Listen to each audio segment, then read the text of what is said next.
नमस्कार दोस्तों। राजस्थान में चुनाव है। यहाँ का राजनीतिक इतिहास बड़ा रोचक है। प्रदेश के जन्म से अब तक के रोचक किस्सों में बुनी कहानी को जानना हर कोई चाहता है। दैनिक भास्कर आपके लिए लाया है ये कहानी 15 हिस्सों में। शब्द हैं वरिष्ठ पत्रकार राजेंद्र बोड़ा के। तो चलिए शुरू करते हैं रियासी राजपुताने से राजस्थान बनने की कहानी का पहला भाग। मैं राजस्थान बोल रहा हूँ। मैं अंग्रेजों का इंडिया नहीं था, मैं रियासतों का भारत था। मेरे भूभाग पर अजमेर मेरवाड़ा को छोड़कर कहीं भी अंग्रेजों का सीधा राज नहीं रहा। मेरे सामंतों ने जरूर अंग्रेजों से संधियां की और उनकी हुक्मगिरी स्वीकार करते हुए अपनी सत्ताएं बचा ली थी। कुल 19 रियासतें तथा 3 चीफशिप और बीच में सीधे अंग्रेज शासित अजमेर मेरवाड़ा के मेरे भूभाग को राजस्थान का विधिवत नाम 30 मार्च 1949 को मिला। ये जानना आज भी कठिन है कि मुझे राजस्थान पहले कब और किसने कहा। आमतौर पर राजपुताना नाम से मेरा दुनिया से परिचय रहा। दिलचस्प बात यह भी रही कि मेरे उद्यमी लोगों ने जब दिसावर जाकर देश के कोने कोने में अपना कारोबारी वर्चस्व बनाया तो वे सब मारवाड़ी कहलाए। वैसे मेरे इतिहास के चिन्ह आदिकाल से मिलते हैं। आज यहाँ थार रेगिस्तान का विस्तार है, वहां कभी अथाह समुद्र हिलोले मारता था, तो वैदिक सरस्वती नदी के किनारे मानव सभ्यता के अवशेष भी मेरा इतिहास कहते हैं। 19वीं सदी के सांस्कृतिक नवजागरण की वैसी समृद्ध लहर मेरे यहाँ नहीं उठी जैसी बंगाल और महाराष्ट्र में नजर आई थी।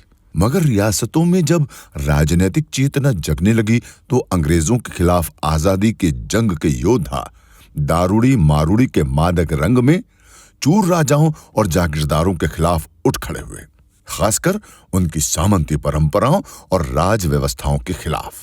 जब रियासतों के विलय से बने राजस्थान में नए भारत का संविधान आया तो लोगों ने एक व्यक्ति एक वोट की ताकत पहचानी। वे 1952 में राज्य विधानसभा की 160 सीटों पर अपने प्रतिनिधि चुनकर अपना राज खुद बनाने के लिए पहली बार मतदान केंद्रों पर गए। तब मुख्य मुकाबला स्वाभाविक ही सामंती और लोकतांत्रिक शक्तियों के बीच ही होना था और हुआ।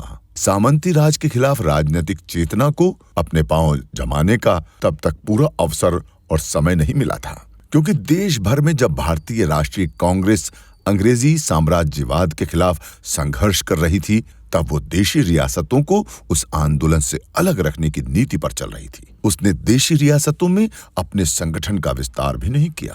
उसने रियासतों में प्रज्ञा परिषद या प्रजामंडल जैसे संगठन तैयार किए जो राजशाही के अधीन ही उत्तरदायी शासन चलाने के लिए आंदोलन करते रहे।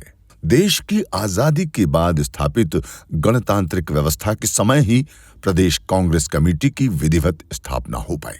प्रजामंडलों के आंदोलनों से रियासतों की जनता राष्ट्रीय आंदोलन से भी जुड़ी और सामंती रियासतों में प्रजातंत्र के लिए माहौल बनने लगा। लेकिन लोकतंत्र के लिए सशक्त वैचारिक बदलाव या क्रांति की मजबूत नींव तैयार होती उससे पहले ही लोकतांत्रिक व्यवस्था मिल गई। भारत के संविधान ने सार्वभौम सत्ता हम भारत के लोगों के हाथ में दी और मैं रियासी राजपुताने से जनतांत्रिक राजस्थान बन गया। ये कहानी परिवर्तन के इस दौर से इसलिए शुरू की गई है ताकि आजादी के अमृतकाल तक की राजनीति की सफर को ठीक से समझा जा सके। आजादी के बाद जब लोगों ने पहली बार वोट डाले तो क्या था उस दौर का हाल, सुनिए कल दूसरे भाग में।